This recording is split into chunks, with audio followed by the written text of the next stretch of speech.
Hey Rebel Rouser, I'm Alan Voivod and this is Star Wars 7x7, your daily dose of Star Wars joy. And thank you so much for joining me for it. And thank you so much to everybody who helps support the creation and production of this show, bringing it to you every day with their help at patreon.com/SW7x7. So we're going to talk about M count here on today's episode, and specifically how it has come up again in the Bad Batch. We didn't really discuss this in any of the episodes that we've done over the past few days, talking about 6 and 7 from Season 3, Infiltration and Extraction. But it's kind of a major big deal and might be as important to what happens by the end of the season as the fact that the clones under Rex's command are interested in storming Tantiss and freeing all of their brothers who are being held prisoner there. As we've talked about previously on the podcast, they haven't said it outright, but we've been given every indication, especially from Palpatine's visit to Tantiss, that Jedi are being held captive in that vault on Tantiss, and that they have blood samples being taken from them, which are being added to clone blood samples to try to get a successful M count transfer, and a 1-to-1 M count transfer, not one that's degraded. And we know from the end of episode 3 of this season that Omega is the only clone that they have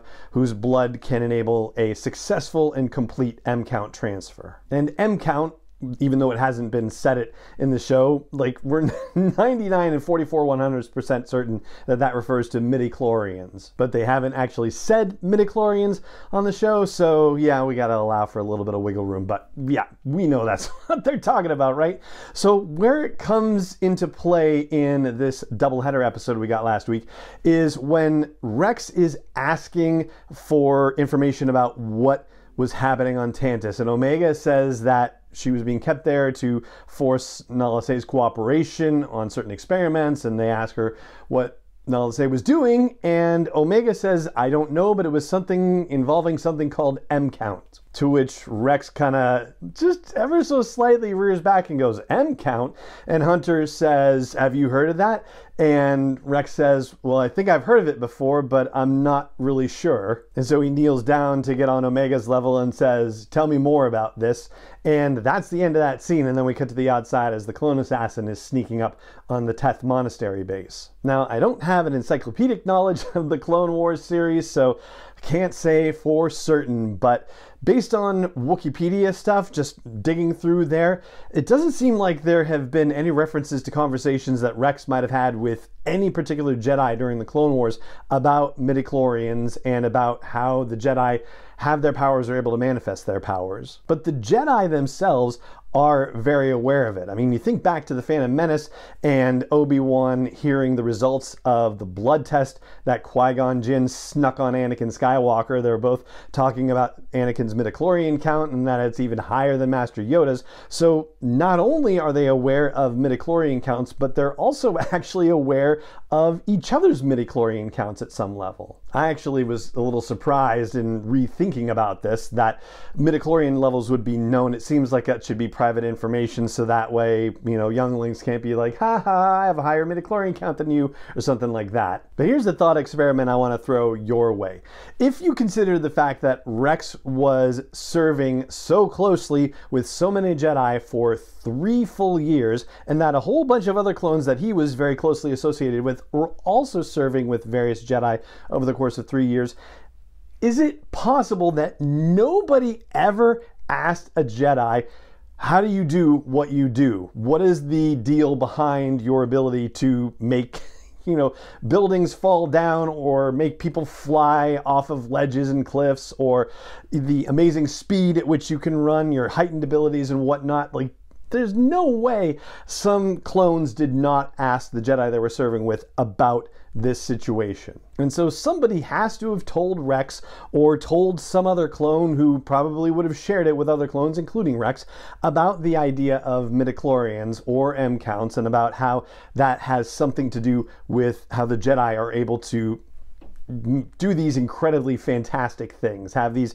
enhanced abilities. So that's kind of the question I'm arriving at. What do you think the chances are that Rex doesn't know what a midichlorian count is or an M count is, that he hadn't heard it sometime in the course of the Clone Wars from some Jedi, or he didn't hear it secondhand from some other clone who talked to a Jedi about it, right? I think the odds are vanishingly small. He has to know what this means. And we already know that Rex and company are aware that clones are being held prisoner at Tantiss, but as a result of this conversation, it has to be occurring to Rex that maybe some Jedi are being held captive at Tantiss as well. And so the idea of attacking Tantiss and freeing prisoners, it's not just about clones, it's about Jedi as well. And so the drive to actually prepare for an assault on Tantiss, I think, just got that much more likely and that much more imperative. That's the word I'm looking for, imperative. So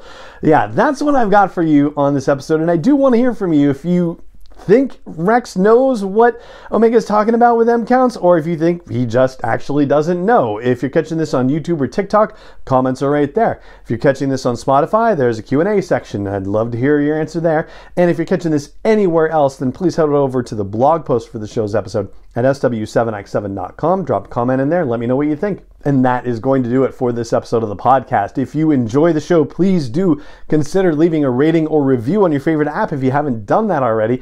You may also hit the subscribe or like or join or follow button if you want to make sure that you see this daily dose of Star Wars joy every time you are in your app. And it also tells the algorithm, hey, this is worth sharing with other Star Wars fans too.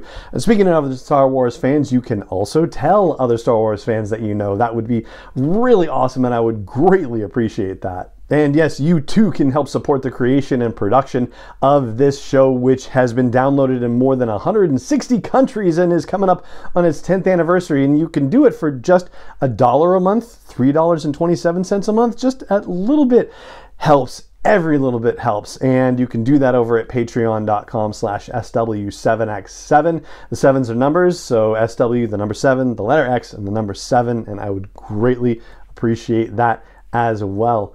The vote of confidence is just, it is really something that has helped over the years. You know, what can I tell you? It's a labor of love, and it always has been, and it will continue to be. And just that vote of confidence means the world. So it just remains for me to say thank you so much for joining me for this episode, as always, and may the Force be with you wherever in the world you may be. 7x7 is not endorsed or sponsored yet by Lucasfilm Limited, Disney, or 20th Century Fox, and is intended for entertainment and information purposes only. Star Wars, the Star Wars logo, all names and pictures of Star Wars characters, vehicles, and any other Star Wars related items are registered trademarks and/or copyrights of Lucasfilm Limited, or their respective trademark and copyright holders. May the Force be with them. All original content is copyrighted by Star Wars 7x7. We hope you love it.